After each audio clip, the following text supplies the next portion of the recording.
Good morning fifth ए students. हम सभी विषय हिंदी लैंग्वेज के अंतर्गत पाठ संख्या 3 पाठ का नाम है शब्द विचार।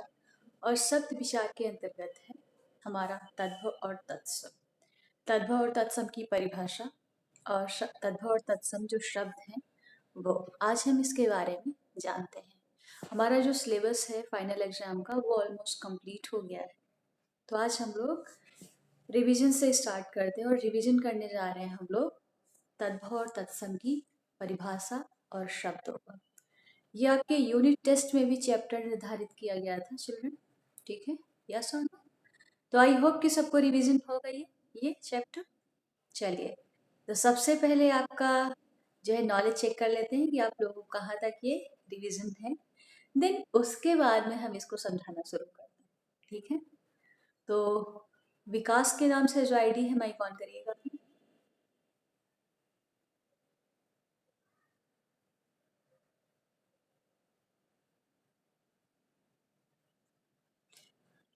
विकास के नाम से जो आईडी है माइक ऑन करिएगा अपनी। आद्या नाम है ना इनका?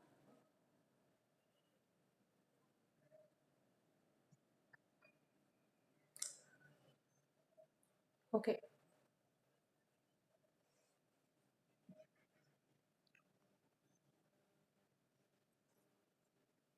अपूर्वी साहू।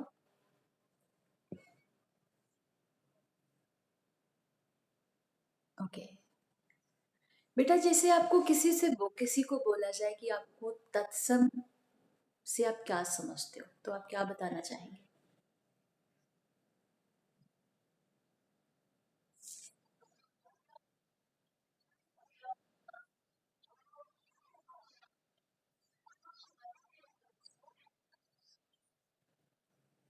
अच्छा, तद्भव किसे कहते हैं?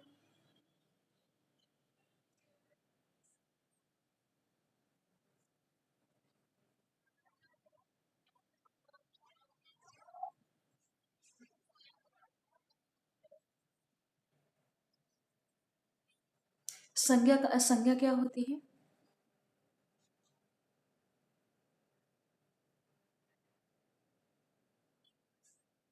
हम्म,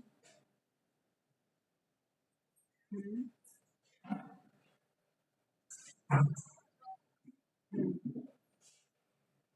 और आगे?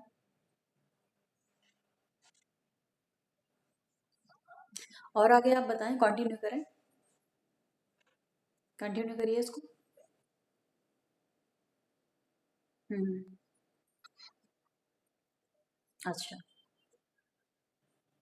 आपने डेफिनेशन जो संज्ञा शब्द, पहली तो बात, आप संस्कृत की जो बुक है उससे आप पढ़ रही, लेकिन वो जो शब्द लिखा है संस्कृत उसको आप पढ़ नहीं पा रही।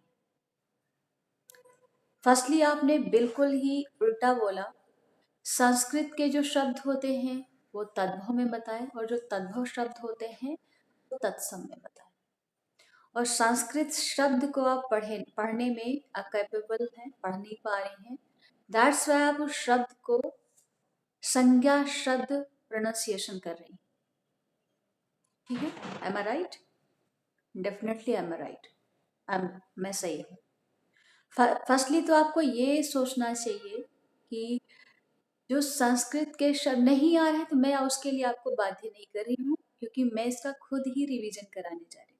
रिवीजन इसीलिए होता है चिल्ड्रन कि जो आपके डाउट्स हैं उनको कंप्लीट किया जाए, और फिर से उस जो चैप्टर है पर्टिकुलर उसको टीचर फिर से एक्सप्लेन करे, उस और एक्सप्लेन करने के साथ ही साथ उसको बच्चों की जो बच्ची कितना अंडरस्टैंड कर पाए हैं उसको वो समझें, ठीक है ना?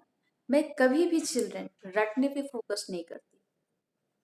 आपको जितनी बार समझ में ना आए उतनी बार आप फ्री हैं हमसे पूछने के लिए, लेकिन शर्त मेरी ये है कि आपको आना चाहिए, ठीक है? आप डेफिनेशन रटेंगे, कभी भी हिंदी किसी भी लैंग्वेज को चिल्ड्रन, चाहे वो हिंदी हो इंग्लिश हो, किसी भी लैंग्वेज को रटा नहीं जाता। जब आप फिफ्थ स्टैंडर्ड सिक्स स्टैंडर्ड और जब छोटे जब रहते हैं तो एक एक शब्द के सेंटेंसेस रहते हैं, उनको हम रटते हैं क्योंकि हमारी वोकेबलरी स्ट्रांग होती है। लेकिन जब हम स्टैंडर्ड हमारा धीरे धीरे इंक्रीज होता है, बढ़ता रहता है, तब हम लोग उनको रटते नहीं, क्योंकि हमारी नॉलेज इतनी डेवलप हो चुकी होती है कि हम किसी भी सेंटेंसेस को फॉर्म कर सकें, और हमारी थिंकिंग भी इतनी स्ट्रांग हो चुकी होती है कि हम किसी भी चीज़ को अंडरस्टैंड करके, समझ के उसको अपने शब्दों में बता सकें। ठीक है, तो हम बात कर रहे थे यहाँ पर तत्सम शब्द की। तत्सम किसे कहते हैं, मैंने पहले भी कहा था और अभी बताने जा रहे हैं। चलिए स्टार्ट करते हैं हम। तत्सम वो शब्द होते हैं चिल्ड्रन जो डायरेक्ट संस्कृत भाषा से लिए जाते हैं। अब हमारे जो संविधान है उसमें कितनी भाषाओं को मान्यता प्रदान की गई, क्या कोई बता सकता है? एनीवन? यस, 22 लैंग्वेज, 22 भाषाओं को मान्यता प्रदान की गई। ठीक है चिल्ड्रन, उन्हीं 22 भाषाओं में हमारी एक भाषा है संस्कृत भाषा। और संस्कृत भाषा के विषय में ये कहा जाता है कि जो संस्कृत भाषा है वो सभी भाषाओं की जननी है, मेनली हिंदी की। ठीक है, हिंदी की संस्कृत भाषा जननी है, इसीलिए जो संस्कृत के जो शब्द होते हैं वो बहुत ही डिफिकल्ट होते हैं। उनको जब हम इजी करके, यानी अपनी सहूलियत के अनुसार जब हम उनको अपनी लैंग्वेज में चेंज कर लेते हैं और तब उसका प्रयोग करते हैं, तो वो क्या कहलाता है? वो कहलाता है तद्भव शब्द, वो कहलाते हैं। लेकिन तत्सम शब्द क्या कहलाते हैं?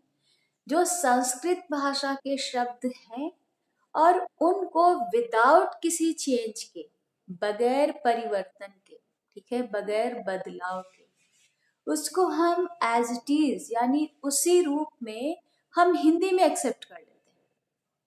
ठीक है, तो वो कहलाता है हमारा जो है तत्सम शब्द कहलाते हैं। लेकिन जब हम अपनी सहूलियत के अनुसार उस संस्कृत शब्दों में चेंज कर लेते हैं और तब हिंदी में इस्तेमाल करते हैं, तो वो क्या कहलाते हैं? तद्भव शब्द। ठीक है, अब देखिए उदाहरण के लिए, अब तत्सम शब्द यानी संस्कृत भाषा ऐसा माना जाता है कि प्राचीन भाषा है। ठीक है, उसमें वेद, मंत्र, आरण्यक, उपनिषद, ये सारी चीजें लिखी जाती थी। अब जो ये ऐसी चीजें होती हैं उनको हम डेली तो यूज करते नहीं, मंत्रों का उच्चारण हम डेली तो करते नहीं है। ठीक है, तो ये क्या होते हैं, काफी टफ लैंग्वेज मानी जाती थी, मानी जाती है। ठीक है, तो उनके जो शब्द थे उनको हम क्या करते, अब हम क्या करते हैं, संस्कृत के शब्दों को एज इट इज जब हम प्रयोग कर लेते हैं हिंदी में, कई बार ऐसी कंडीशंस होती हैं कि जैसे सूर्य, कई बार ऐसी पूजा पूजा होती है जब पूजा के वेकेशन में हम सूरज नहीं कहते। कई बार ऐसा होता है कि हमें सूर्य कहना पड़ता है, उसकी कंडीशन होती है। ठीक है, जब कुछ आध्यात्मिकता से रिलेटेड कई चीजें आती हैं तो सूर्य चंद्र का इस्तेमाल होता है, और नहीं तो फिर चंद्रमा तो हम कहते ही कहते हैं, चांद तो हम कहते ही कहते हैं। ठीक है, यानी जब हम जो चीजें हमारी डेली के प्रयोग में नहीं आती हैं, रोजमर्रा में हम प्रयोग उनका नहीं करते हैं, वो काफी टफ होते हैं। और वो फर्स्टली मेन इम्पॉर्टेंट क्या है, वो संस्कृत के शब्द होते हैं, संस्कृत भाषा के, और उनका प्रयोग हम एज इट इज करते हैं हिंदी में, तो वो क्या कहलाते हैं? तत्सम शब्द कहलाते हैं। अब जैसे देखो, आपको दूध पीना है सुबह सुबह ब्रेकफास्ट में, आपकी मदर मदर जितनी सभी सभी लोग की मम्मियाँ सुबह सुबह ब्रेकफास्ट में आप लोगों को दूध देती होंगी ग्लास में, तो क्या आप कहते हो, मम्मा आपने दुग्ध थोड़ा ज्यादा दे दिया है, कृपया आप इसको कम कर दीजिए, कहते हो? दुग्ध तो नहीं ही कहते होगे, ठीक है, मिल्क कहते होगे, दूध कहते होगे। तो दूध जो शब्द है वो क्या है, वो हमारा तद्भव शब्द है। और दुग्ध क्या है, ये डायरेक्ट संस्कृत का शब्द है। कहाँ? संस्कृत का शब्द है। ठीक है चिल्ड्रन, अब जैसे आप लोग मक्षिका, सॉरी मक्खी, मक्खी शब्द को सभी लोग जानते हो, लेकिन जैसे किसी के सामने मान लो ये चैप्टर अभी तक आप लोगों ने ना पढ़ा होता, और तब कोई कहता कि अरे देखो आसपास कितनी मक्षिका है, मक्षिकाएं हैं, तो आप सोचते भाई किस जानवर की बात की जा रही है। पता नहीं कौन सा जानवर है, कौन सी चीज है जिसके बारे में मक्षिका शब्द बोला जा रहा है। अगर इसको आप पढ़ चुके हैं आप सभी, तो आप जानते हैं कि मक्षिका मीन्स मक्खी होता है। मक्षिका शब्द संस्कृत का है, ठीक है। तो अब आप सभी जानते हैं, तो इसको आप लोग प्रयोग कर सकते हैं कि मक्षिका मैम संस्कृत का शब्द है, और संस्कृत के शब्द जो होते हैं वो तत्सम शब्द कहलाते हैं। अब आप समझ गए हैं कि तद्भव और तत्सम क्या होता है। चलिए, त्रिजल अपनी माइक ऑन करिएगा बेटा।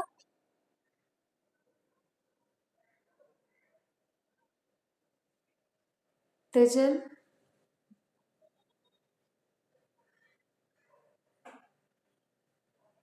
त्रिजल मेरी आवाज आ रही है? सभी को मेरी आवाज आ रही है चिल्ड्रन? ओके, नियोनिका माइक ऑन करिएगा बेटा।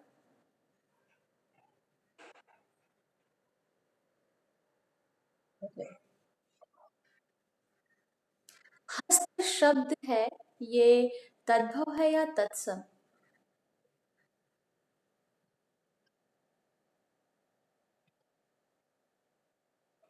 आपकी आवाज बहुत अच्छे से आ रही है। और क्या मैं इतना स्लो बोल रही हूँ चिल्ड्रन? मंत्रा, नियोनिका, मैं बोल रही हूँ कि हस्त, हस्त जो शब्द है वो तत्सम शब्द है या तद्भव है?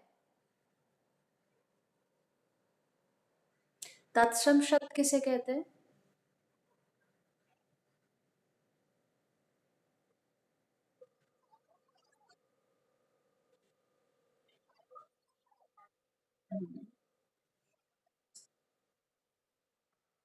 ओके, आपका नाम है नियोनिका, आपके नाम का मीनिंग क्या है?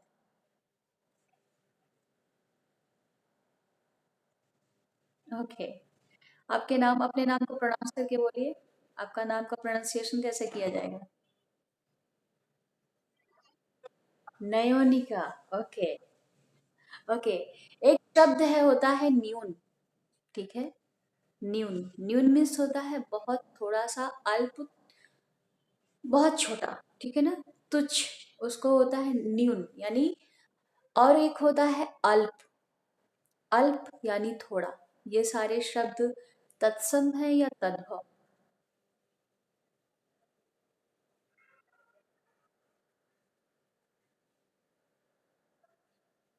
यस, तत्सम शब्द है। ओके, आपकी क्लास में इतने ढेर सारे स्टूडेंट्स हैं, क्या आप फाइंड कर सकते हैं, बता सकते हैं कि आपके नाम, आपकी क्लास में कौन कौन से स्टूडेंट्स हैं जिनका नाम तत्सम है, और कौन से स्टूडेंट्स हैं जिनका नाम तद्भव है, तद्भव में आता है?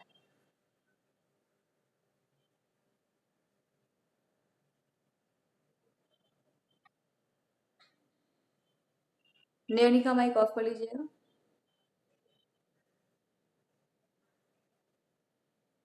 माइक को ऑफ कर लीजिएगा। Okay, thank you.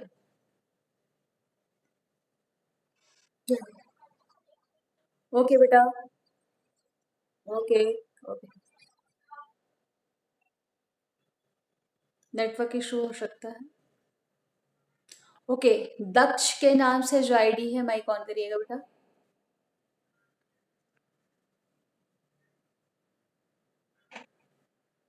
दक्ष के नाम से जो आईडी है, माइक ऑन करिए अपनी। अभी मेरी आवाज आ रही है चिल्ड्रन? आर्यन, आर्यन मेरी आवाज आ रही है?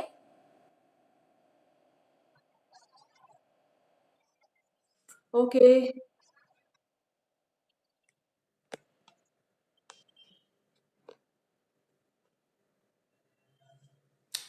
ओके,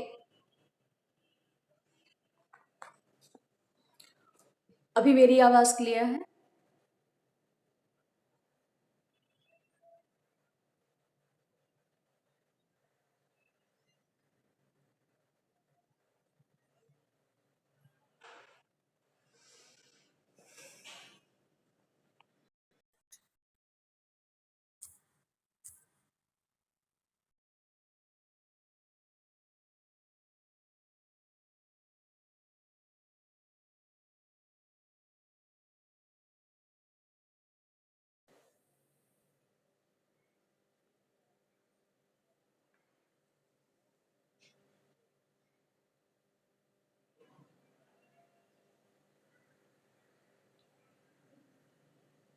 ओके चिल्ड्रन, अभी मेरी आवाज आ रही है?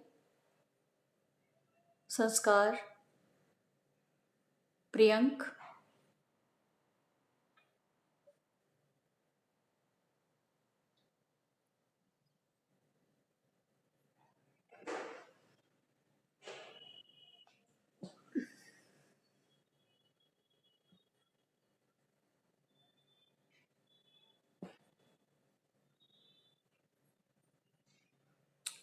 ओके चिल्ड्रन, अभी मेरी आवाज आ रही है आपको?